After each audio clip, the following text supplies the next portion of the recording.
At Christmas, I handed my sister an envelope with 3 months' rent covered, but she looked up and said she thought it meant she was back in the family. Everyone in the room chuckled. I took it back and said, "Thanks for clearing that up." 10 minutes later, she was yelling on the phone. It was just a joke. It was the worst Christmas I've ever had, and my parents were just as much to blame for it as Leah was. Leah, my younger sister by 2 years, had always been the one they felt sorry for, made excuses for, covered for. Every mess she created, they either ignored or quietly pushed onto me to fix. They liked to pretend she was just a little lost, just unlucky, just misunderstood. But I knew better. Leah wasn't lost. She just knew someone else would always clean up after her, and that someone was me. I don't even know when exactly the dynamic got this bad.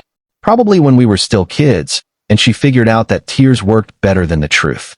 She was the type who'd take my clothes, lie about it, get caught, then cry so hard my mom would start comforting her while I was still the one standing there angry and confused. That pattern never broke. It just aged up. By the time we were both in our 30s, she'd borrowed thousands she never paid back. Lied about needing rent when it was really for concert tickets and told people, actual people we knew, that I was trying to control her with money. Last year, I told myself I was done. I gave her a final chance, set up an emergency account with her name on it with one rule. She had to tell me before she used it. Only in real emergencies. He cried, promised, hugged me. I believed her for about 5 minutes. The account got hit 4 times. Never once with a heads up. Once for her car payment, which was supposedly already paid. Once for vet bills, she doesn't even own a pet. And twice for unavoidable travel, which turned out to be her following a guy she met on Tinder to Miami. My parents knew. And still, every time I brought it up, they found a way to guilt me. She's struggling. Not everyone handles life the same way. You're so lucky, Julia. They always said that. Lucky. Like, I didn't work 60-hour weeks to get where I am. Like, luck paid my rent when I was eating instant ramen in grad school. So, when Christmas came, I made a decision. I wasn't going to fight. I was going to make a point. Everyone was there. My parents, my Aunt Susan and Uncle Ray, my cousin Max, and even my grandmother, who's 84 and sharp as ever. I showed up with gifts for everyone, handed them out like nothing was wrong. Then I gave Leah her envelope, plain white, unsealed. She looked confused when she opened it and pulled out the check. 3 months' rent, paid in full. I even wrote a note on the back to start the year clean. He stared at it, then looked at me and said loud enough for everyone to hear, "So this makes me part of the family again." And they laughed. My dad actually laughed. My mom tried to stifle it, but she smiled. It was like a punch to the chest. That's how they saw it. Like I was the one who needed to earn her back. Like my help was some manipulative gesture. So I reached out and took the envelope right back, slipped it into my purse, and said, "Thanks for clarifying." The room went dead silent. Leah blinked like she couldn't believe it. My mom gasped. I didn't wait for whatever came next. I got my coat, walked out, and didn't look back. 10 minutes later, Leah was calling me, screaming into voicemail. It was just a joke. I didn't answer. I went home, sat on the couch, and opened my laptop. I logged into the emergency account and removed her access completely. Not froze it, not paused it, deleted her name from it. Then I changed the password and took out most of the balance. Left exactly $23.17, just enough for her to see and wonder what it meant. I spent the rest of the night alone eating pad thai in silence, watching reruns of a show I didn't care about. My phone stayed off, not on silent. My aunt texted my cousin, too. I didn't answer. But the next day, something happened I didn't expect. A knock at my door. The knock came mid-morning just after I'd made coffee and was debating whether to turn my phone back on. I wasn't expecting anyone. I assumed it was a delivery or a neighbor, but when I looked through the peephole, it was my Aunt Susan. She didn't wait for an invitation. As soon as I opened the door, she walked in like she already knew I wouldn't stop her. She sat down at my kitchen table and looked around like she expected to find a disaster. But there wasn't one, just me, still in pajamas, living quietly. She started talking without even asking how I was. Apparently, after I left, things at my parents' house got ugly. Leah cried, then screamed, then locked herself in the bathroom and called half the family to say I had humiliated her. My mom tried to defend her, saying she didn't mean it like that. My dad said I overreacted, that I had a responsibility to help. Susan said she almost left herself but stayed because my grandmother gave her a look that meant stay put. I knew the one. And then Susan said something I didn't expect. She said they're trying to play you. Not just Leah. All of them.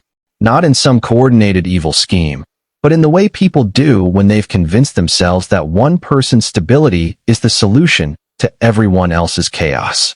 That I was the dependable one and therefore automatically the one who should absorb the fallout. That if I didn't, I was selfish. Susan told me she'd watched it for years, how they'd leaned on me, guilt me, quietly expected me to keep things afloat while pretending it was all my choice. She said she didn't say anything sooner because she thought I already knew. Then she said this wasn't the first time Leah had pulled something like this. Apparently, 3 years ago, Leah told my parents I had pressured her into taking a job she didn't want. In reality, I'd helped her rewrite her resume and put in a word with a friend who was hiring. When she quit after 2 weeks, she claimed I'd set her up to fail. My parents never mentioned it to me, but they believed it, or at least let themselves believe it enough to side with her. That was the moment it clicked for me. It wasn't just Leah. It was the whole system.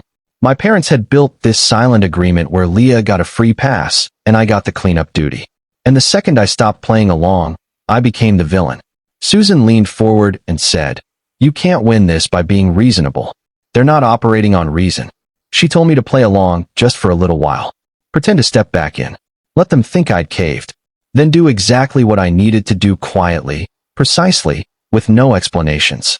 I decided in that moment I'd play their game, but I'd never be 2 steps behind again. An hour after she left, I turned my phone on. 46 missed messages. My mom, my dad, Leah, even my grandmother. Some supportive, some cold, some acting like nothing happened. My parents finally called directly. When I answered, my mom launched into this whole gentle voice lecture about what family means and how Leah has been through so much and how we should all make an effort. Then came the twist. If I wasn't going to support Leah anymore, they said they couldn't keep helping me either. Helping me? They hadn't given me a cent since I turned 18. Not for college, not for rent, not even for groceries. They bought Leah a used car last spring, while I was still driving the clunker I bought myself a decade ago. But now, cutting off my sister meant I was cut off too. I didn't argue. I just said, okay, and hung up. 5 minutes later, Leah texted. No greeting, no apology, just, I need money. Mom and Dad say it's on you now. I realized they thought I'd cave. They thought guilt would work where Shane hadn't. They were wrong. I didn't reply to Leah's message. Or the next 6 she sent in a few hours. The first was blunt, I need money. The second faked warmth. Hey, maybe we could talk? Things are tough right now. By the third, she was guilt-tripping. I don't have anyone else. The fourth turned angry. You think you're better than me? Then came voice notes I didn't open. Her last one just said, forget it. I did. That night, Mom called. Straight to voicemail. Her message was one of those long, vague rambles. Hints about how families hit rough patches and how real love finds a way back. I left it unplayed. They weren't calling to fix anything. They just wanted to sweep it under the rug, like always. The next morning, Dad called. I picked up. He spoke calmly, like he was doing me a favor. He said Leah had called them crying, that I'd gone too far, that money shouldn't come with strings.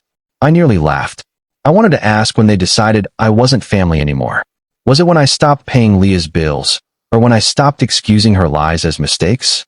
Then he said something I'll never forget. If you abandon your sister, don't expect us to keep supporting you. Supporting me? They hadn't since I was 17. No help with college, no support when I got laid off 2 years ago, not even a hand when I moved last spring. All they ever gave me was emotional debt. I was the stable one, so I owed them. That's how it worked. Still, I didn't say that. I just said, okay, and hung up. 10 minutes later, Leah texted again, screenshots of medical paperwork that looked like they were pulled off Google. She claimed she needed money for a procedure. No specifics, just vague urgency, the kind she knew would hit hard. That's when I made my move. I sent her $5,000. No warning, no lecture, just a transfer to her account and one message, for the procedure. After this, we're done. Her reply came fast. Thank you. I swear I won't ask again. I screenshotted it and saved it in a folder called Receipts. Then I blocked her on everything. I blocked my parents too. Not out of anger, but clarity. I was done being their backup plan. If they wanted to see Leah as a victim, they could fund her themselves. I was out. It got quiet after that. Strangely quiet. Aunt Susan kept me updated. A few days later, she said my parents were furious. Mom ranting about how I'd turned my back on blood, Dad claiming I was manipulating the family with money. It would have been funny if it wasn't so twisted. But my grandmother said something to Susan that caught me off guard. Maybe Julia finally learned what we should have taught Leah. I didn't know what to make of it, but it meant something. By the end of the week, things settled into an odd silence. Not peace, just absence. I started sleeping better. Stopped checking my phone every 5 minutes. I even went out to dinner alone for the first time in months, not waiting for the next crisis. But I knew Leah, and I knew my parents. That $5,000 wasn't the end. It was a down payment on her next problem. They weren't done with me. They were just regrouping. I was right. 3 weeks later, on a Wednesday afternoon, a message came from an unknown number. Hey, I need to ask for something. No name, no greeting. Just that, like nothing had happened. I let it sit for an hour. New number, no punctuation, but I knew the tone. It was Leah. I watched the typing bubble appear, vanish, reappear. She was waiting for me to bite. It was her playbook, say just enough to hook you, then spin it into a crisis. A second message came, not money, I swear. That got my attention. I didn't buy it, but curiosity won. I replied, what do you want? Her answer was instant. She wanted to stay at my place. Just a week, she said. I'm not in town long. I just need somewhere to crash while I sort things out. I didn't respond. Then she sent something that made my stomach twist. I already told Mom and Dad I'm coming. They said it's fine. Fine. They hadn't spoken to me in weeks. I hadn't unblocked them. How would they know what was fine? I called Aunt Susan. She picked up immediately. Oh, she said, you don't know. Know what? Apparently, Leah hadn't just changed her number. She'd changed cities. She'd ditched her apartment 2 weeks earlier without paying rent and showed up at my parents' house unannounced. Dad let her in. Mom acted surprised, but was washing Leah's clothes by night 1. They told her she couldn't stay long to get her act together. Then, quietly, they told her to ask me. But there was more. Susan lowered her voice and said she'd overheard my parents. They weren't just sending Leah to me because they were fed up. They thought it would force us to reconcile. They need time together, they'd said. It'll fix things once they're under one roof. My apartment was their pressure cooker. They thought trapping us together would make me cave, that forgiveness was inevitable if we shared space long enough. Susan added something else. They're not done with the account. I paused. What account? The one you shut down. They think you've got another. I didn't. Not the way they thought, but it tracked. Leah probably told them I had secret savings, and now they were trying to get access again, emotionally this time. Susan overheard Mom say, she'll open up when she sees her sister has nothing. So, I made a choice. I told Leah she could come. 1 week, no guests, no drama, sleep on the couch. I even offered to pick her up. She was shocked but agreed. I wasn't doing it out of guilt or to reconnect. I wanted the game to end on my terms. What Leah didn't know was that I had cameras in my apartment. Not for her, but installed after a neighbor's break-in months ago. One in the living room, one by the front door. No audio, just video. Enough. She arrived the next day with a suitcase and a bag I didn't recognize. She hugged me. I let her. She said, thanks. I nodded. She started talking about how things were turning around. I didn't ask for details. That night, she waited until she thought I was asleep. I watched the camera footage from my bedroom. She opened the bag, pulled out 3 envelopes, and flipped through them. Not much, but enough to raise flags. Then she opened a folder, printouts of my LinkedIn profile, my work bio, screenshots of me speaking at a conference, my name circled in red. The next morning, I checked my work email. A flag message from HR was waiting. Someone anonymously emailed HR, accusing me of misusing company funds, sent the day before Leah messaged me from a new number. I didn't panic. Leah's traps are predictable after years of her slow, calculated attacks. The email's metadata showed it came from my city, sent while Leah was in my apartment.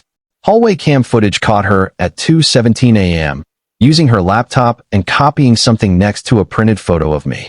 She acted normal the next day, even asking about my old tablet, fishing for dirt. I played it cool, later finding a burner phone, prepaid debit card, and a note with my name and company in her bag. HR sent another fake complaint with a forged spreadsheet, but I was ready. I submitted the footage, metadata, timestamps, and Leah's note to HR, asking for protection. I sent the same evidence to my parents, unblocked them briefly to show who they've been defending, then blocked them again. Aunt Susan said Leah went cold, claiming she'd fix things with some guy's help. A note in Leah's handwriting, "You'll regret this," slipped under my door. I photographed it, trashed it, and cut her out completely. New locks, cameras, building restrictions, and scrubbed shared accounts. I filed a police report for documentation, not charges. HR dropped the investigation. The claims didn't stick. I sent Leah $1 via wire transfer, memo, confirmed settlement. No further contact required. I blocked her and my parents, who enabled her for years, ignoring her theft, lies, and manipulation. Aunt Susan said Leah left town with some guy. My parents think I'll soften, but I'm done. 3 months later, my apartment feels safe, quiet. I'm saving for myself, with new boundaries. Leah wasn't a black sheep. She was a storm I stopped walking into.